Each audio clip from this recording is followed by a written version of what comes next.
Hey everyone, Coach Adam here. Today we're doing a pursuit drill. Now some of y'all may wonder, what is a pursuit? It's exactly what it sounds like. You're chasing the person with the ball down. If it's one thing you learn from the pursuit drill, it's that you should never give up trying to catch the defender.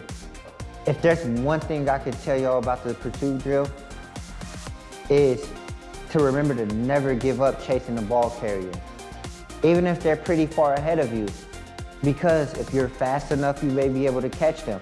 Or if the ball carrier gets tired, you may be able to catch them. But how will we know if we don't try? So let's tune in and let's practice this.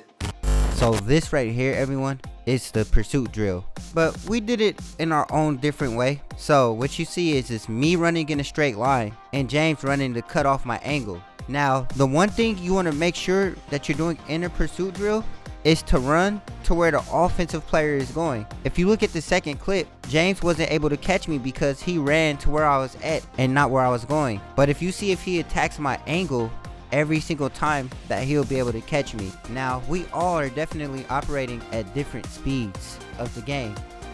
But if you're pulling against somebody really fast, the best thing you can do is still try your hardest to cut off their angle. So even if they get tired, or they trip, or they make a bad turn, you may be able to catch them if you have the right angle. But how would you know if you're not pursuing them? So always remember to try your hardest. And I'll see y'all next time.